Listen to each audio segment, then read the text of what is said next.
Olá, meu amigo, meu irmão em Cristo, que a paz do Senhor Jesus seja sobre a sua vida. Nós estamos imensamente agradecidos a Deus e felizes por poder compartilhar a palavra de Deus com você. Nesse momento, nós vamos refletir sobre um trecho na palavra de Deus que está no livro do profeta Isaías, no capítulo 32. Nós vamos ler agora inicialmente o versículo 1 até o versículo 2. Diz assim: Eis que um rei reinará de acordo com a justiça e a retidão. Os seus príncipes e líderes governarão conforme o direito. Cada ser humano será como um esconderijo contra o vento e um abrigo contra as tempestades. Será como correntes de águas em plena terra árida, como boa sombra de uma grande rocha em meio ao deserto.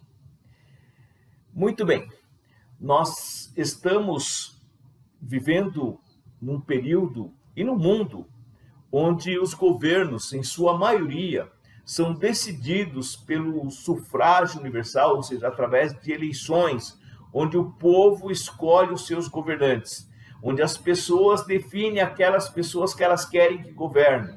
E para elas poderem escolher, normalmente elas precisam de confiar nessas pessoas, elas precisam acreditar. Então todas elas apresentam propostas, apresentam seus planos de governos, e com base no que as pessoas dizem, então a população de uma nação, de um povo, vota e escolhe o seu governante. No entanto, o que nós queremos aqui falar é de um governo diferente, não de um governo humano. Por quê? Porque os governos humanos, eles são falíveis. Os governos humanos, eles não são confiáveis. Por mais que nós possamos confiar no governo humano, sempre alguém vai deixar de satisfazer plenamente a vontade das pessoas.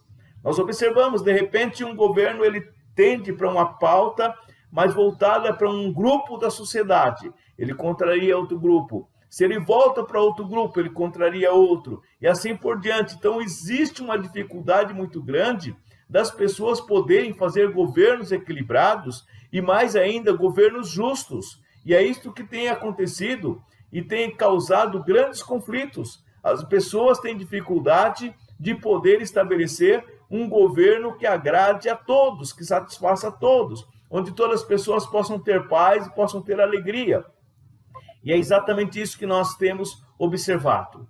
Mas o certo é que a palavra de Deus, ela avisa para nós que haverá um tempo em que nós teremos apenas um governo. E esse governo não será um governo humano. É bem possível que até se estabeleça um governo humano um pouco antes disso. Mas haverá um governo eterno, um reino definitivo, um reino que governará sobre todas as coisas e de forma definitiva sobre todas as coisas. A palavra de Deus anuncia: eis que um rei reinará de acordo com a justiça e a retidão. Os seus príncipes e líderes governarão conforme o direito. Então o texto diz para nós a chegada de um rei. E quem é esse rei? Aqui o profeta Isaías está falando do reinado do Senhor Jesus Cristo, do reino que ele irá estabelecer de forma definitiva e completa, do reino em que ele irá entregar nas mãos dos seus servos, dos seus filhos. Então um reino que ele vai definir.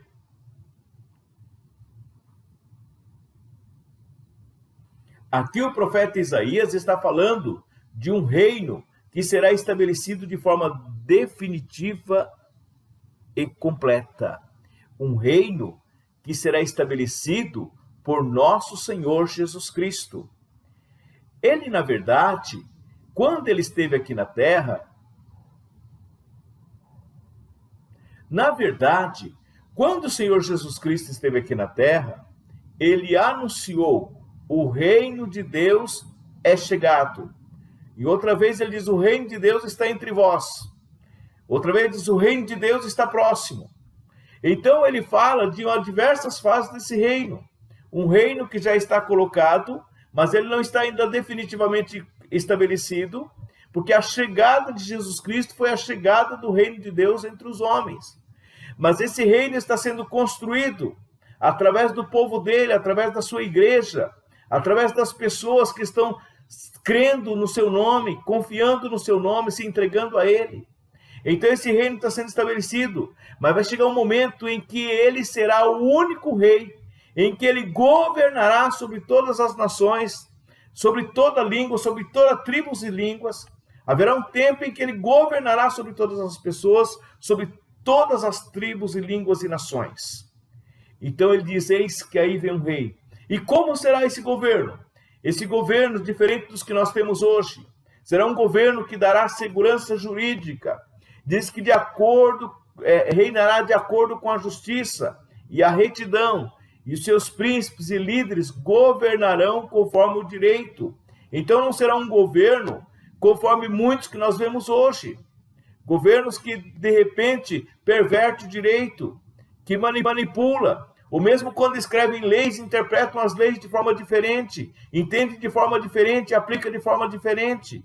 Então o que nós observamos é que nesse reino haverá um relacionamento seguro entre as pessoas. O versículo 2 diz que cada ser humano será como um esconderijo contra o vento e um abrigo contra tempestades. Será como corrente de águas em plena terra árida e como sombra de uma grande rocha no meio do deserto. Haverá também correta visualização das coisas.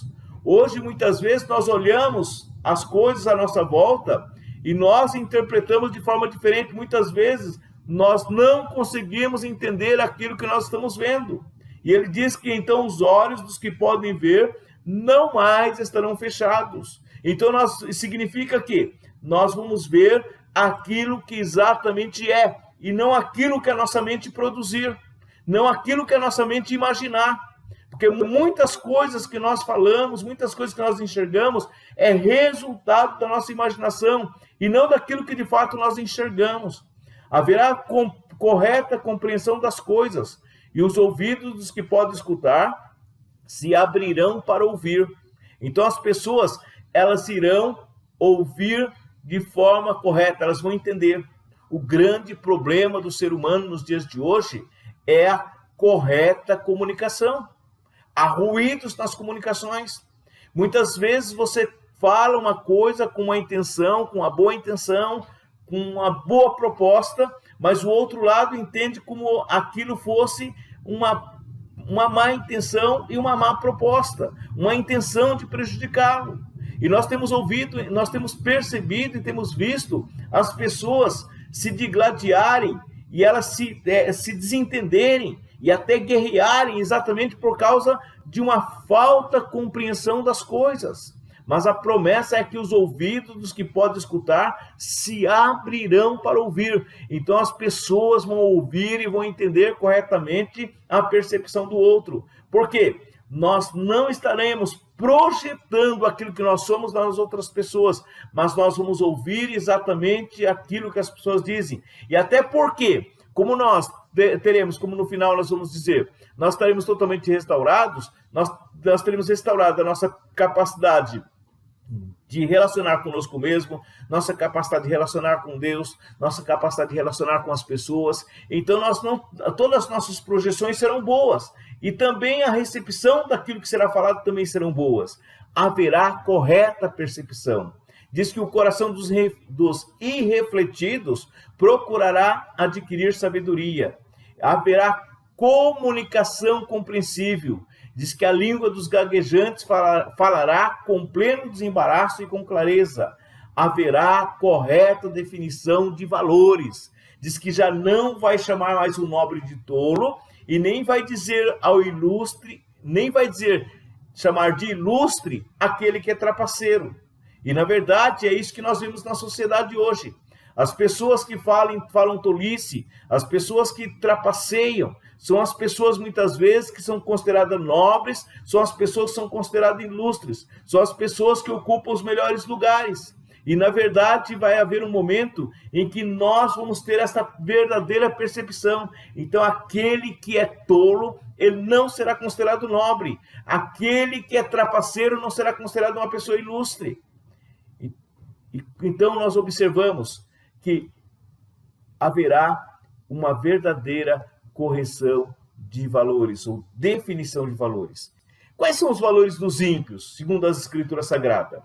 A palavra de Deus diz assim: o insensato profere tolice, e o seu coração pratica iniquidade, agindo impiedosamente e alardeando disparates contra Deus, deixando o faminto sem alimento e privando o sedento de matar sua sede. As artimanhas do homem de caráter maligno são todas perversas. Imagina tramas cruéis para destruir com mentiras o pobre e o indefeso, mesmo quando a súplica deste é justa. Então, o que nós observamos? Que o insensato, ou seja, o ímpio, ele que é chamado de insensato, ele profere tolices. O coração dele pratica iniquidade. Ele age de forma impiedosa. Ele alardeia disparates contra Deus. Quantas pessoas dizem que Deus não existe? Quantas pessoas acham um absurdo você acreditar em Deus? Quantas pessoas te ridicularizam porque você acredita em Deus? Quantas pessoas proferem absurdos contra Deus? E essas pessoas, elas fazem isso. Então, elas têm, inclusive, um discurso. Elas causam tramas cruéis, na verdade, e elas têm um discurso muito bonito. Um discurso de piedade. Parece que elas são piedosas. Parece que elas são pessoas bondosas. Parece que são pessoas que preocupam, de fato, com o próximo. Mas, na verdade, por trás de todo esse discurso, elas imaginam tramas cruéis e o objetivo delas é destruir com mentiras o pobre e o indefeso, mesmo quando a súplica deste é justa. É isso que nós temos visto acontecer na sociedade em várias partes do mundo nos dias de hoje. Mas quais são os valores dos justos? Diz a palavra de Deus, quanto ao justo nobre, quanto ao homem nobre, nobres são todos os seus desígnios. Ou seja, é uma pessoa que, na verdade, uma pessoa de coração nobre é uma pessoa que ele não pratica iniquidade, ou seja, ele não profere tolices, ele não pratica iniquidade, ele não age de forma impiedosa, ele não alardeia disparates contra Deus, ou seja, ele não fala contra Deus, mas ele glorifica a Deus, ele tem preocupação com o próximo, ele tem preocupação com as pessoas, ele é uma pessoa que procura agir de forma correta, de acordo com os padrões estabelecidos por Deus. Deus tem um padrão estabelecido para o ser humano. A base do padrão de Deus em relação para o ser humano está nos 10 mandamentos. Ali está o padrão dele. Só que o homem ímpio, ele provoca, ele tem artimanhas, ele tem um caráter maligno e ele perverte todos os mandamentos de Deus. Ele perverte a questão da adoração, ele perverte a questão do amor ao próximo, ele perverte a questão do relacionamento com a mulher, do homem com a mulher, da mulher com o homem, ele perverte uma série de comportamentos estabelecidos pela palavra de Deus que não é adequado com a palavra de Deus. Mas o homem justo, ele é uma pessoa que todos estão nobres, todos os seus desígnios, graças aos seus feitos nobres, ele permanece firme e íntegro. Uma coisa é certa, a palavra de Deus diz que haverá juízo contra toda sorte de impiedade. No versículo 9 até o versículo 14, nós temos aqui um anúncio. E ele fala que ele dirige, no caso, ele está trabalhando dentro de um contexto de Israel. O que é interessante aqui, essa profecia de Isaías, porque ele está trabalhando com um contexto de pecado que estava havendo em Israel, sobre a forma como as pessoas estavam agindo. As pessoas estavam agindo de forma iníqua, de forma totalmente arrogante, de forma totalmente desproporcional aos valores da palavra de Deus. Então, essa profecia, ela tinha um valor temporal e um valor também que nós chamamos de um valor para o futuro. É o que nós chamamos escatológico. Ele tem um papel escatológico. Então, ele dizia: vós mulheres, tão sossegadas, ponde-vos de pé e ouvi a minha voz. Filhas cheias de arrogância, dai ouvido às minhas palavras. Daqui a pouco, mais de um ano, vós que sentis orgulhosas e seguras de vós mesmas, ficarão apavoradas. A colheita de uvas falhará, a colheita da fruta nada produzirá. Ele está falando aqui com pessoas que achavam que as coisas aconteciam por causa da sua própria capacidade, por causa das suas próprias habilidades, porque elas eram elas mesmas. Então todo o poder, toda a força estava dentro delas, partia delas. Então a produção de colheita, a produção de uvas, a produção de frutas era resultado das suas capacidades. E ele está dizendo, vocês vão ficar apavorados, porque isso vai falhar, isso não vai acontecer mais. Porque quem dá o alimento, quem dá todas as coisas é Deus. As pessoas que confiam em suas próprias forças, as pessoas pervertidas que tentam atribuir ao homem e centralizar no homem as coisas, elas sofrerão o juízo de Deus. Por isso diz, estremecei, pois mulheres desacauteladas e sossegadas. Tremei, vós que estáis cheias de soberba, despojai-vos, despii-vos, cingi o vosso lombo com roupas de lamento.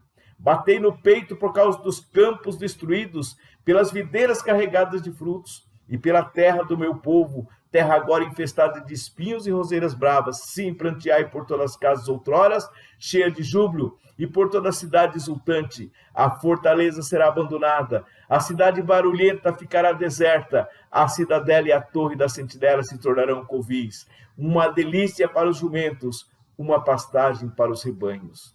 É isso que vai acontecer com o juízo de Deus. Do ponto de vista temporal, isso aconteceu com Israel, isso aconteceu com aquela nação. Do ponto de vista escatológico, isso também vai acontecer no futuro, porque quando o Senhor Jesus Cristo, ele descer, e ele retirar o seu povo daqui, ele buscar a sua igreja, porque ele diz que ele vai vir buscar a sua igreja. Está claro na palavra de Deus, a coisa mais certa é que Jesus vai voltar. Ele vai executar juízo. Num primeiro momento, todos os ímpios, todas essas pessoas cheias de arrogância, todas essas pessoas cheias de soberba, todas essas pessoas que acham que são donos da razão, elas sofrerão as consequências dos seus atos. Elas morrerão com a presença do nosso Senhor Jesus Cristo. Elas terão a primeira morte. Aquelas que estiverem vivas terão a primeira morte. E toda a terra ficará deserta. Toda a terra ficará totalmente sem plantação, sem pessoas, sem seres humanos. Porque os salvos estarão com Cristo nos céus e os ímpios estarão mortos. Então, depois disso, haverá uma restauração completa. Então, aí só para nós entendermos um pouco, a palavra de Deus fala que no juízo, na volta, quando ele voltar novamente para tomar conta da igreja, esses ímpios, todos aqueles que são arrogantes, orgulhosos, todos aqueles que cometem impiedade, todos aqueles que se levantam contra Deus, todos aqueles que falam contra Deus, eles voltarão a viver. Mas eles voltarão com um espírito muito mais rebelde ainda. Eles voltarão com um espírito muito mais rebelde ainda. E por isso, eles se levantarão, se reunirão para pelejar contra Cristo e contra a sua igreja. E diz a palavra de Deus que é nesse momento que vai descer fogo dos céus e vai consumir todos os ímpios.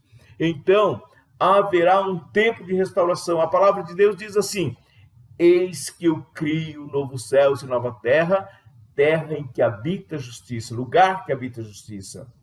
E aqui, no livro do profeta Isaías, ele diz assim: até que sobre nós o Espírito seja derramado do alto, o deserto seja transformado em campo fértil, a terra fértil pareça uma floresta, o direito habitará no deserto, a justiça viverá no campo fértil, o fruto da justiça será a paz, e a obra da justiça proporcionará tranquilidade e segurança eterna.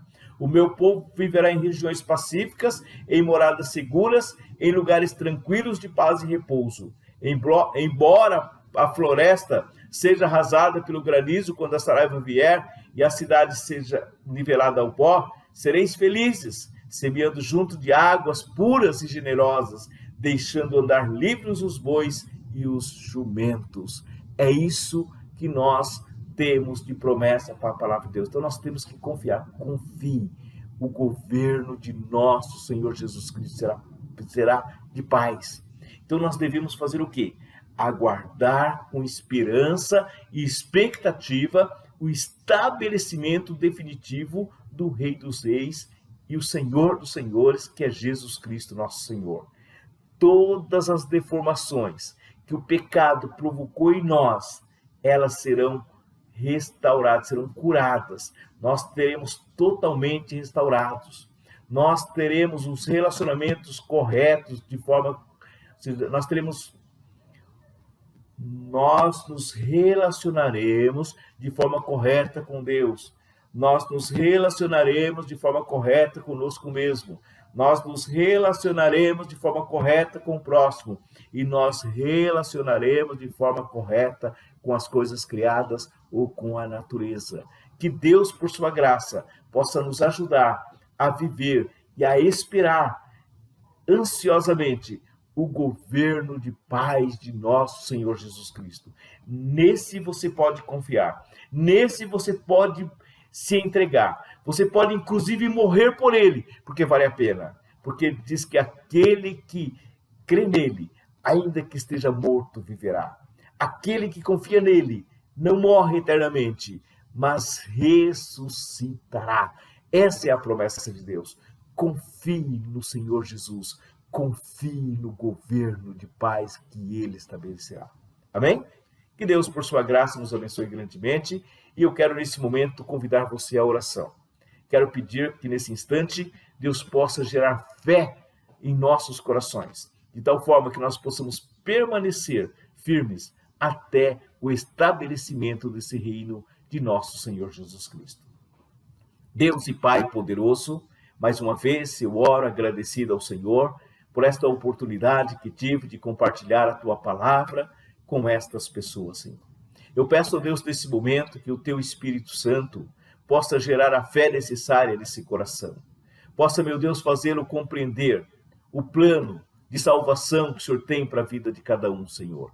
De tal forma que possam render-se ao Senhor, deixar o Senhor governar as suas vidas. Pai, é possível que muitas pessoas estejam enfrentando dificuldades e fraquezas, e muitas vezes têm pensado em desistir. E eu peço a Deus que o Senhor ajude, segure em suas mãos, as proteja, livra de todos os ataques que Satanás tem provocado contra elas, meu Deus, tentando tirá-las dos teus caminhos. Eu peço e oro em nome do Senhor Jesus. Amém e amém. Meu amigo, meu irmão, nós estamos imensamente gratos a Deus por você, por esse momento que você esteve aqui compartilhando, aprendendo da palavra de Deus que nós compartilhamos com você. E eu quero, nesse instante também, convidar você a fazer-nos uma visita. Nossos cultos acontecem ao sábado, às 10 horas da manhã até o meio-dia. Das 10 às 11, nós temos escola bíblica, que é uma escola onde nós formamos discípulos de Jesus Cristo. E das 11 ao meio-dia, nós temos um culto de celebração. No domingo, a partir das 18 horas, nós temos culto de celebração. Você e sua família são nossos convidados. Nós aguardamos você e colocamos à disposição para ajudá-lo a entender a palavra de Deus. Que Deus te abençoe ricamente. Amém e amém.